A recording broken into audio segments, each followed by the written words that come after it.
MBA candidate at San Francisco State University, where she is also a teaching assistant.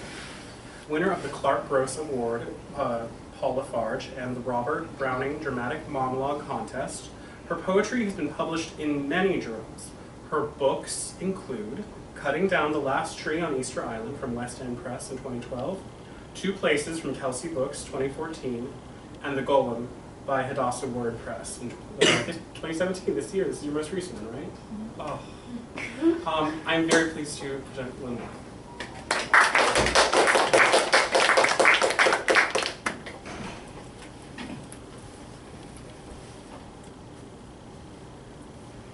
Well, thank you. I wanted to say thank you to Adam for asking me.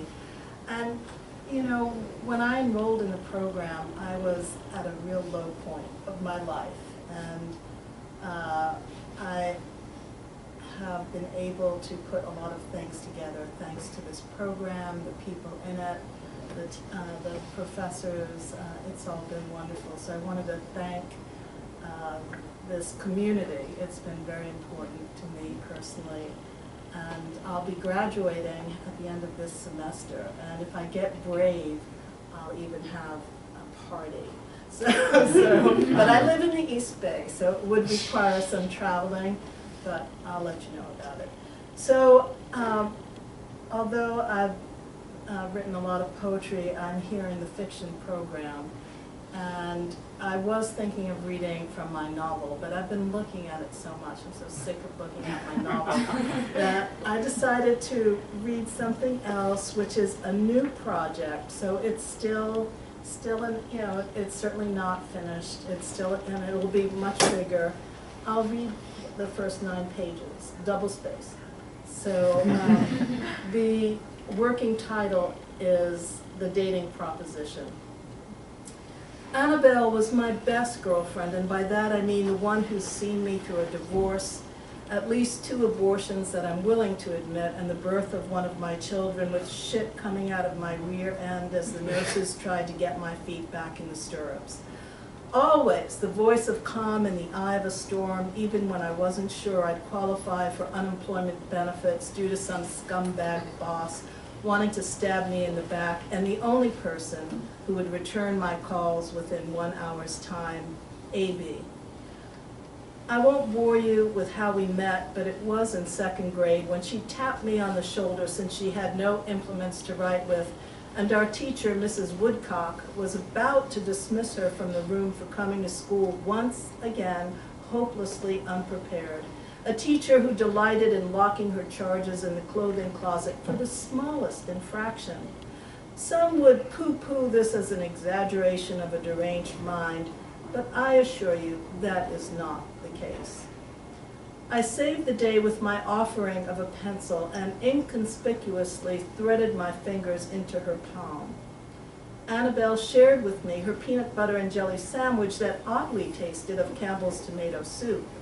Since then, we've been BFFs forever, so whenever A.B. wants to tell me something, I listen. I've been languishing after yet another failed relationship and found little solace in the thumbnails of online daters, all of whom blended into one generic lineup wearing dark sunglasses. I thought eyes were the portals to the soul.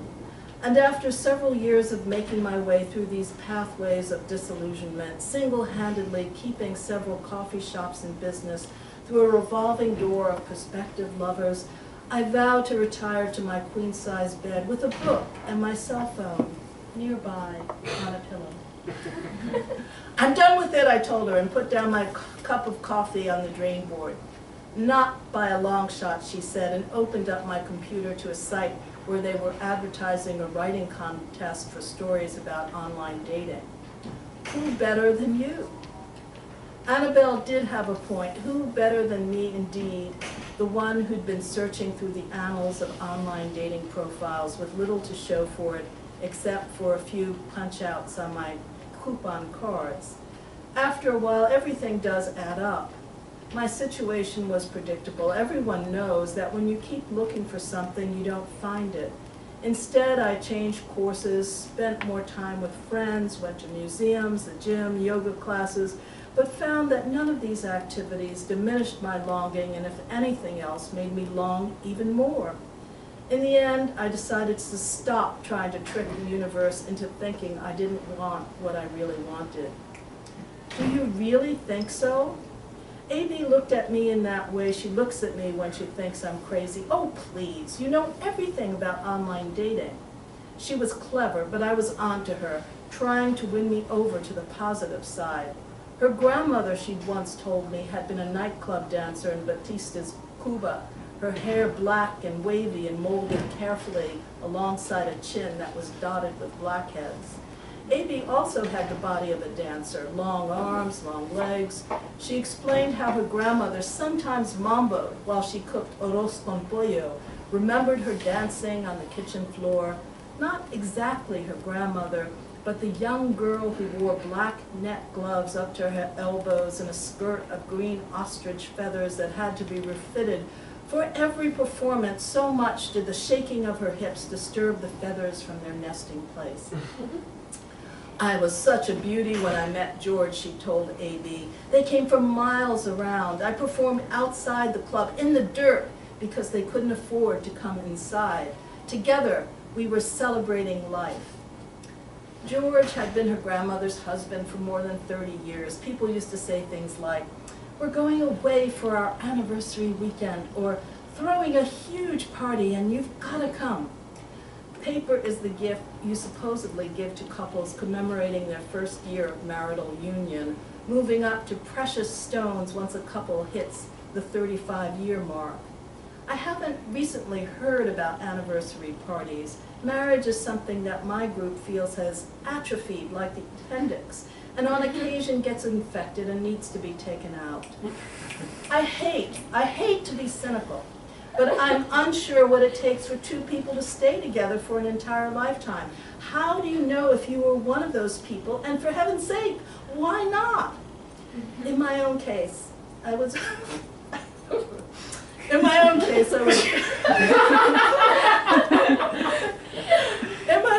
I'm trying hard to keep a straight face here. In my own case, I was briefly married in my early 20s to a lovely man, but after the death of my parents, I was a wreck and felt pulled toward the West Coast, where years afterward, I met my second husband. We were good for a while, and then we weren't. I'd mooched cigarettes from Lawrence, the dark, expensive kind that came inside a box lined in gold tissue paper. College writing workshops were long, seats uncomfortable. I studied him from the back of our theater class. It was well past an hour and a half when the teacher finally announced a break. Everyone stepped outside. Smokers lit up. "He's in our class this semester," a theater arts student waved her painted red nails to their fullest effect. "Really," said her friend. Theater arts students were so much more demonstrative than writers like myself, and seemed to know their way around the world, spending less time with their noses buried inside books and more time going to callbacks. I listened to conversations hoping to pick up a valuable tidbit. I heard he was going to L.A. I heard he was touring there during the summer. Her friend absorbed the information. "I want to work with him on a project. I hear he's talented." "I hear he drinks." "Well," she laughed, "who doesn't?" "No, I mean he drinks a lot." She turned toward me. I pivoted and tried to make it less obvious that I was hanging on to their every word. "You're one of the writers in the class," she said, blowing her smoke around me and not directly into my face. "Aren't you?" They were stylishly coiffed. Coiffed? What? I don't know. The hair. And dressed in high-fashion clothing gathered from the racks of closeout sales. "I hope you know how to put together a script." I hope so, too. The class was the brainchild of a teacher from San Francisco State University who was a playwright. He thought that by bringing writing and acting talent together, each group could help to reinforce the other.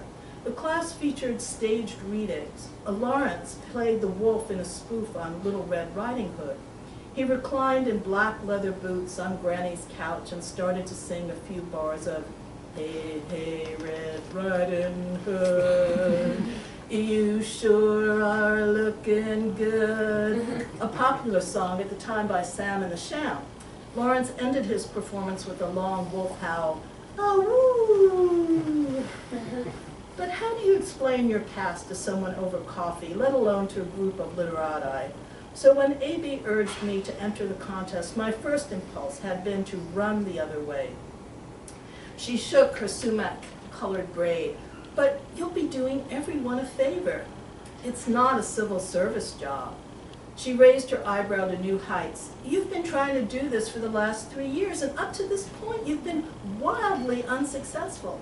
I can't think of a better qualified person than you. I objected, Your Honor. There was no reason to rub my nose in it, particularly if A.B. considered herself my friend. I disagreed on principle, referred to the 1 or 2 guys with whom I'd graduated from coffee to actual dinner dates. That doesn't count. Don't be stupid. A.B. was happily married to a lovely woman. Look, you can share pointers about what to do, what not to do. Plus, if you win the contest, there's a $5,000 prize. We could all go to Hawaii. There it was, her real admission, the underlying reason why she'd been badgering me. A.B., true to form, was on the lookout for another good time, or as she referred to it, another reason to celebrate life. Even so, swimming with the dolphins had always been on my bucket list. Annabelle, do you really think I could win? Are you okay? Can I? Yes.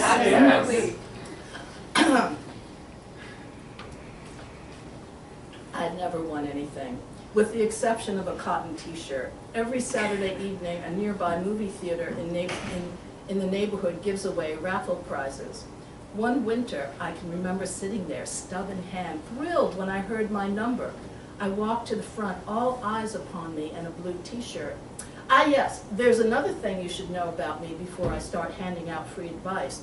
I have a fear of losing things, which includes keys, my purse, jackets, credit cards, and umbrellas. Shopping bags also worry me. Did or didn't I put them in my trunk? Cell phone. Don't we all worry? I have a habit of locking myself out of my apartment and have to ask my neighbor to jimmy the door open. I blow light bulbs in their sockets for no good reason. I'm afraid of my fuse box, and I snore at night. Full disclosure, I'm no one you should listen to. A.B. and I sat in a coffee shop. We got together at least once a week. Girlfriend was telling me about a job offer. She had to submit a proposal for a series of balloon dances. What is a balloon dance? I'd never heard of any such thing. But it sounds like, she said, you get a bunch of people together in one room. She tore a croissant in half, and they get a ticket with a different color. Yes. And there's a bunch of balloons in the center of the room. I intoned another yes. And everyone selects a balloon that matches the color of their ticket. And then what? She tapped her finger on the table several times. That's the part I still have to figure out. Doesn't everyone holding the same color dance with each other? She agreed. But what happens, I asked, if a balloon pops? Don't be so negative. I'm thinking about combining the dance with a conference, which was logical because A.B., as a sometime construction worker, was fond of group work. I left her to deliberate further. Her last job had been as a dog walker. Before that, she worked in a bakery but couldn't adjust to getting up at 2 a.m. in the morning to proof dough. I wished her luck with the balloon gig, but wanted to ask her something I didn't know, or maybe I knew and had forgotten. Tell me, how did you and Miriam meet?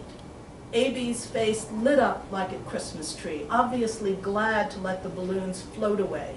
We were in Zumba together. See what I mean? Zumba classes are mostly made up of women. Don't you know all know that?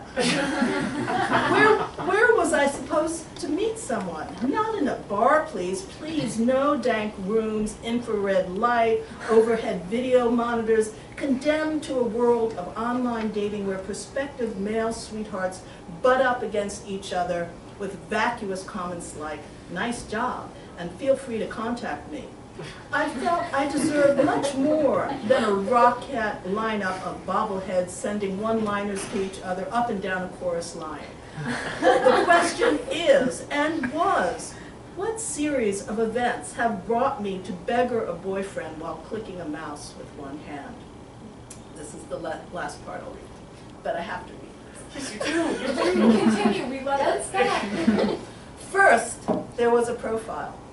Call it a marketing resume, a single point of contact that can make or break your ability to realize a social life. A profile is supposed to give a potential friend or partner a thumbnail sketch of who you might be with the ultimate goal of eliciting a flirt, a message indicating interest, or at very best, courting an email. I had to write a paragraph with the heading, "A little about me." Gorgeous brunette, brown eyes, 5'6", with a figure you could die for. At least I do several times a week at the gym. I began as fluent in several tongues and is looking to meet someone who enjoys watching tomatoes grow at the Alameda Fair. That should do it.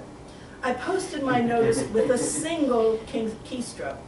My half-baked profile would come up, of course, in searches, and I could even send an initial icebreaker with some canned expression of interest like your picture, or "you deserve a flirt." But my description was still floating in the electronic ether without a photograph, which 9 times out of 10 is an admission of guilt.